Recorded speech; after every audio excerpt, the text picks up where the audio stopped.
Good morning. My name is David Manning, and this is my leadership presentation. So, in this presentation, I will be discussing Moses' leadership skill and his ability to receive advice and to train and equip others. Okay, so my main focus today will be from Exodus chapter 18. Right, this is the story of how Moses and his father-in-law Jethro had a conversation, right? And Jethro ended up encouraging Moses that he should begin to train and equip other leaders to help him in the delegation of all of his tasks. So let's take a look at the introduction today. So the first thing I want to point out is that Moses possessed the leadership ability to train up others so that he wasn't completely consumed with all the tasks. That's the first point.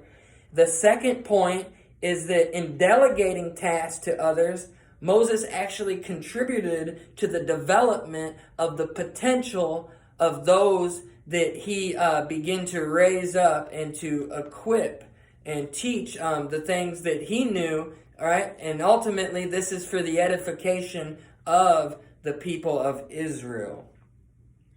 I will also be relating these two leadership qualities to how it is applicable to the operations of the fivefold ministry found in Ephesians chapter 4, verse 11, the fivefold gifts. So we're going to bring it all together and see how they both come together. So the main passage, like I said, was chapter 18. This is the story of Jethro and Moses.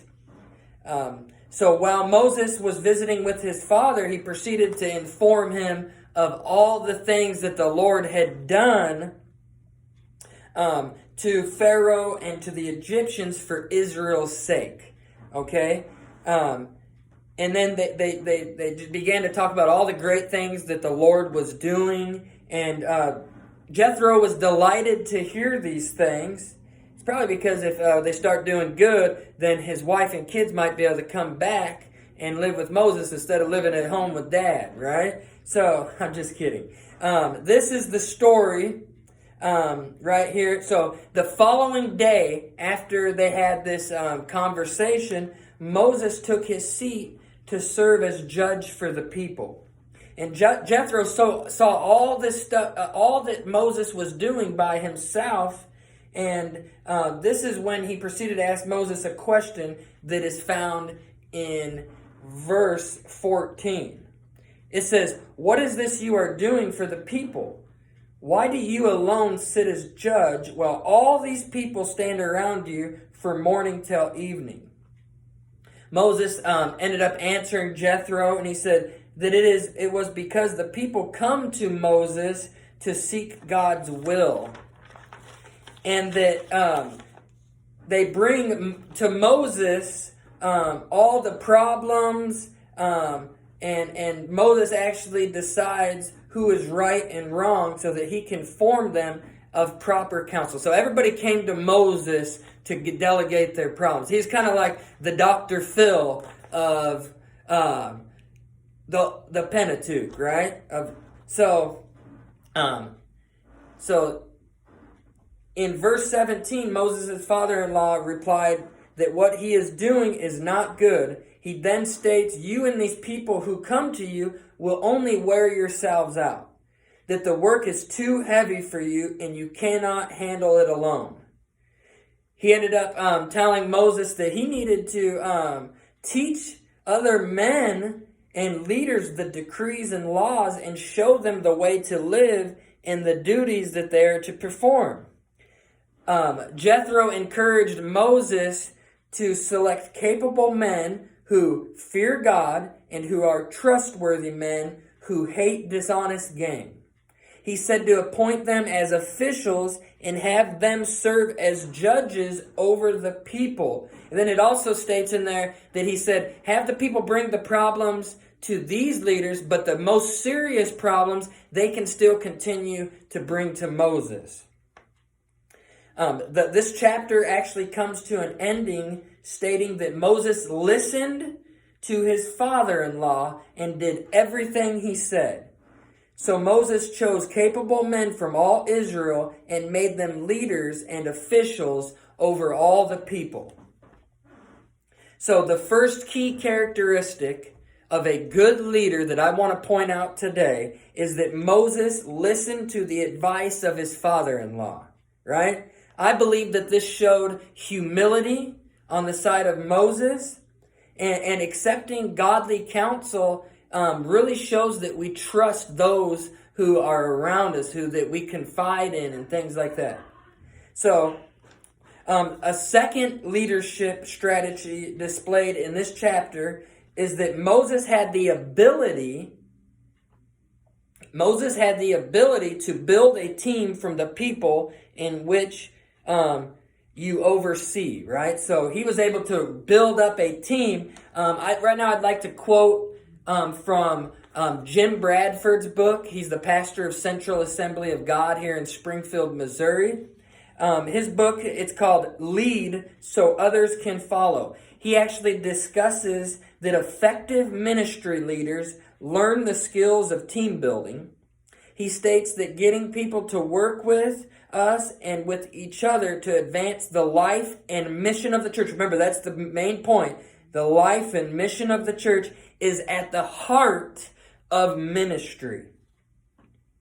All right? It's at the heart of ministry leadership, Jim Bradford says. He also states that if we build ministries that are little more than one-man show. See, Moses, this wasn't a one-man show with Moses.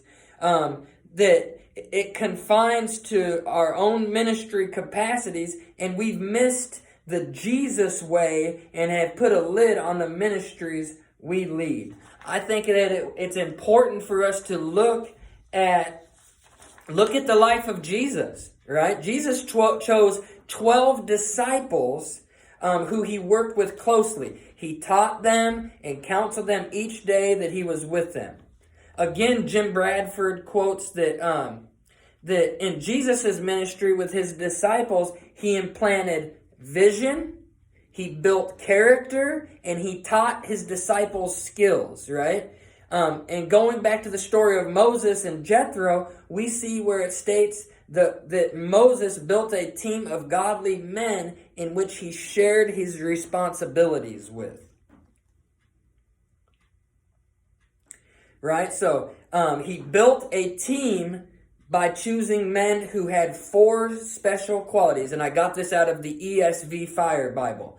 They must be capable, God-fearing, trustworthy, and they must be committed to justice and opposed to dishonest gain.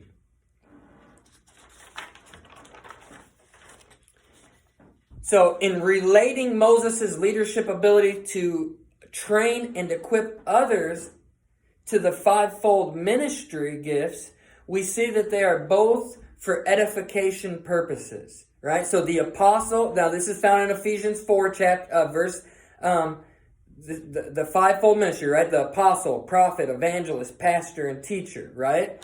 So I'm going to quote this from the 5-fold ministry book, Made Practical by Ron Meyer. It says that these 5-fold gifts represent the principles of governing, guiding, gathering, guarding, and grounding. Okay? It states that the 5-fold ministers equip the saints for the work of ministry, and they encourage the body of Christ for that work. 5-fold ministers are trainers, equippers, and builders. Are you following me? This sounds exactly like what Moses did in Exodus chapter 18. They do not build to be successful in their own ministries, but they build to see others become successful. It is my belief in this presentation and talking to you today that Moses operated in several, if not all, of the 5-fold offices.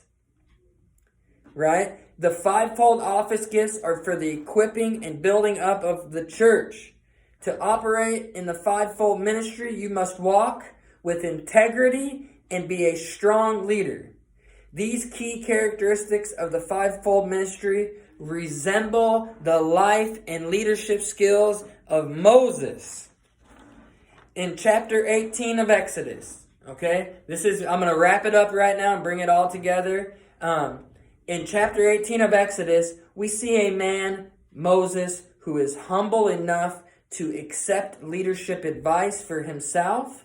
And he was also a man who had the ability to strategically build new, strong teams, right?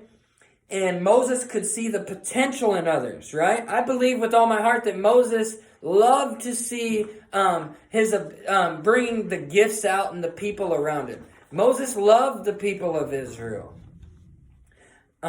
So Moses could see the potential in others, and we even see later towards the end of Moses' life where he actually equips Joshua to take over his leadership role. That's found in Deuteronomy chapter 3 and chapter 31. So we know that Moses will always be remembered as one of the great faith heroes.